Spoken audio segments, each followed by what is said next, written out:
Getting old. When I first met Jerry, it was between my sophomore and junior year in college, and I had really kind of decided to quit running. I had a horrible year my sophomore year, and I was just pathetic. I couldn't have broken a plate glass window at full speed that year. And I happened to be living in Boulder, but I went down to Denver to visit a friend of mine. It was about 8:30 in the morning, and I was in the pool in a floaty chair having a beer. This guy walks up to the side of the pool and he says, "Are you Tim Cronin?" Kind of a smart ass back then. I said, "Who's asking?" And he said, "Well, your dad said I might find you here, and I'm not so sure. I'm glad I did." But from that point on, Jerry saved my life. I went back to school and had a little bit of success. But everybody who ever met him had success. Jerry was not 69 years old. Jerry was 69 years young. Outside of my father, Jerry had the most effect on anyone in my life. And I'm sure a lot of us in this room can say that. We stand together today because we share something. We all had the great honor and good fortune to have been touched by Jerry Quiller. We all stand here because he gave us courage. The courage to do whatever we chose to do. He taught us that teammates give and give and give to each other. And if something comes back, it just will. That's not why you give. We in this room will forever be a team. Team Q. I want to thank Sandy, Ryan, Rory, and Rob for sharing their husband and their father with us. It started with running, and it did not and will not end there. Frank Shorter was recently quoted when he said, "Jerry Quiller was born to coach." We were all honored to be coached. We stand together today because that's what he taught us to do. We come together because we cannot do this alone. First, he taught us why. Why do you want to run? Why do you want to excel? Then he told us how. How to prepare, how to perform, and how to be the best. And only then did he tell us what. These were the workouts that led us to know that we were truly prepared to do the how and realize the why. He started with our hearts, then our souls, and then he added our bodies. The hole he left in our lives will make us cry. Today, tomorrow, and for a long time. But when you reach out into the spiritual internet, he's still there. You can call him, you can text him, you can Skype him, you can Facebook him. He will always answer that call. The hole created by his leaving this plane of existence leaves echoes. And those echoes are the memories that will sustain us. They are the things that he said, the things that he did, the things he hoped for us. Because, as all of us in this room know, it was never about him. All of these have affected us all. And we have passed on these lessons because we cannot not pass on these lessons. That was the way of Q. Who can forget his hugs? Or his looks? Yeah, sometimes it was a glare, I grant you. His smile. His jokes. And they were not all good. His coaching DNA is in us all. It's in my job. It's in my children. And I know it's in everyone who ever met me. Thank you, Q. He told me that I would never be a good coach until I stopped coaching the way I was coached. And it took time to understand that. He gave you what he had. Then you had to add you. The beauty of passing on the DNA of Q is that he wanted it to be passed on, to be given freely. He was kind of a hippie at heart when I met him. Granted, that was a long time ago. He took me to my first vegetarian restaurant. He ate with chopsticks like a pro, and he taught me to use them. And I still do, and not just when I go to Asian restaurants or travel to the Far East. He affects me to this day. He made sure that we did not compromise our principles, but don't let your principles get in the way of a righteous compromise. He taught us to fight, evaluate, reassess, and fight again. He taught us that way. He lived that way. He died that way. Start with the finish line in mind. See it, be it, and do everything to get there. Maximize the chance for success. Minimize all margin for error. He taught us that our motivation was internal, but we all got it from him.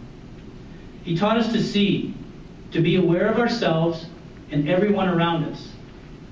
He taught us to believe in each other as a team and as a family.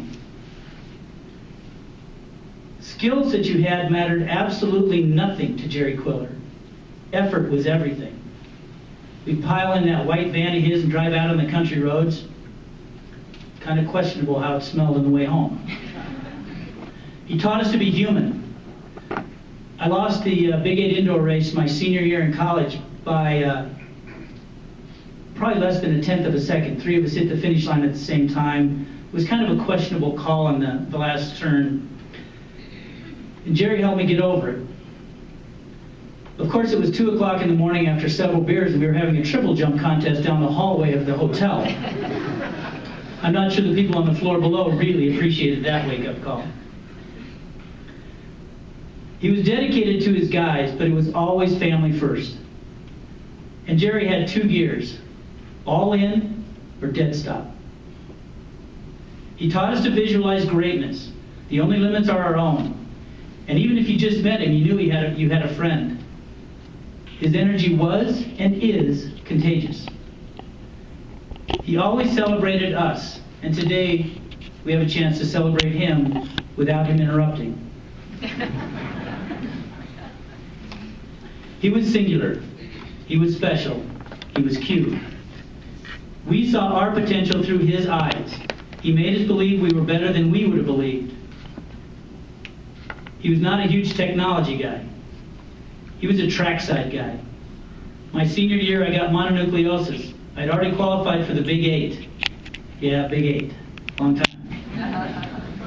And what we decided, because we only had 23 days to get ready for the finals,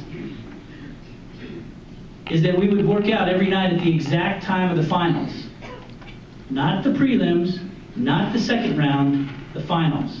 Assume success. We all have a similar story.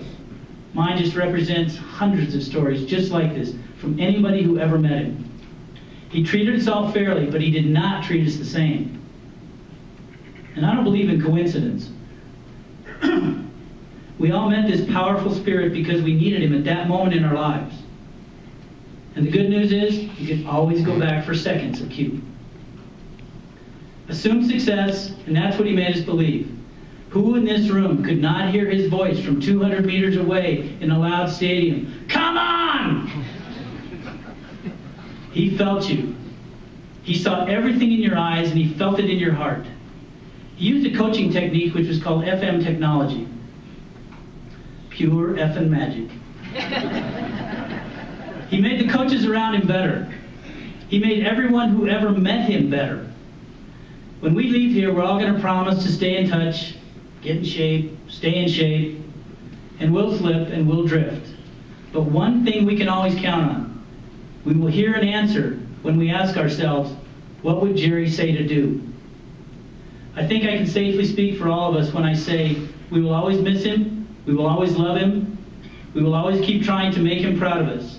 We cannot let down the Q. Thank you.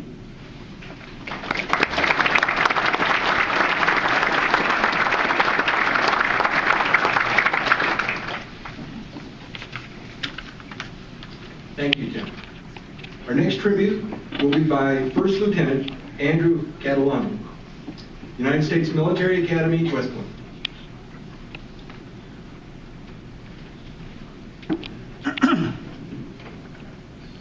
Thank you. It's an honor to be able to be here and represent everyone from Army. I'm on my leave from Afghanistan, and I can't think of more of an honor than be able to come here to a tribute for such a legend that I had an opportunity to spend some time with. So I'm going to be reading a letter from General Forsyth. He was an officer representative at West Point.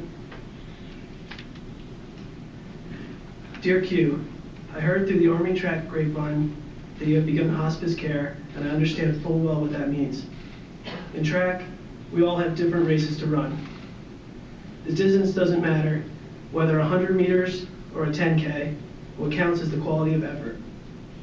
Teams win when each runner does his or her best and crosses the line ahead of the other competitors. So it is in life. Each of us runs the race for a different distance and different length of time. As in track, what matters is the quality of the effort, and in that regard, you are an Olympic champion, my dear friend. I would love nothing more than to be with you now, but I've been told that you are tired and not up for many visitors. Please know that I love you very much and will never forget you. You are in my constant thoughts and daily prayers.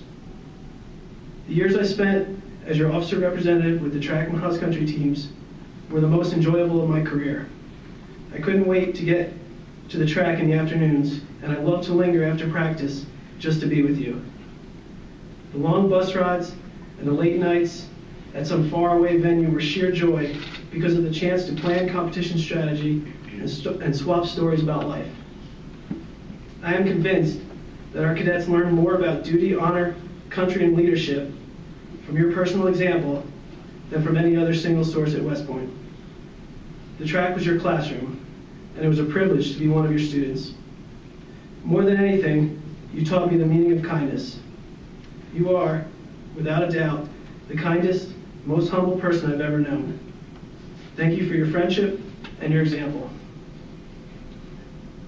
I miss our times together on the golf course, from the beautiful views of the Hudson River Valley at the tee box on number 4 to the rain-soaked round we played in the par 3 course in Montgomery.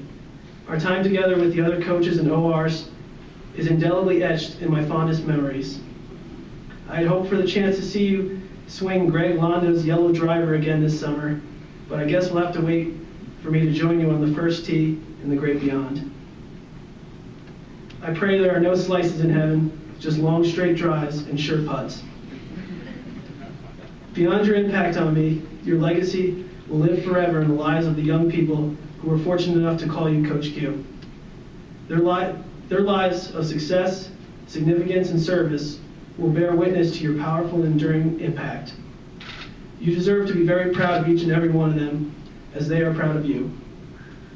Most importantly, you have been an amazing husband to Sandy and father to Ryan, Rory, and Rob.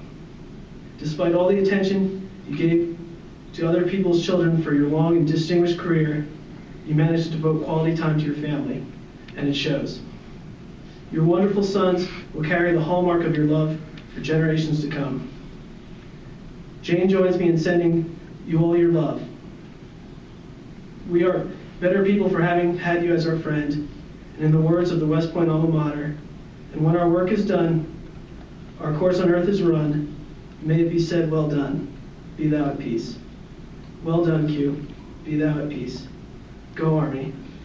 General George B. Forsyth, PhD, Brigadier General, U.S. Army, retired. Thanks.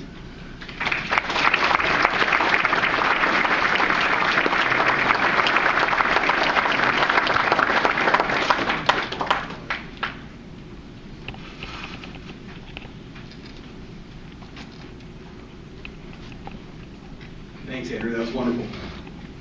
Our final tribute, and we will have open mic for people to speak at the end, so start thinking of what you're saying, but will be by Greg Burrell.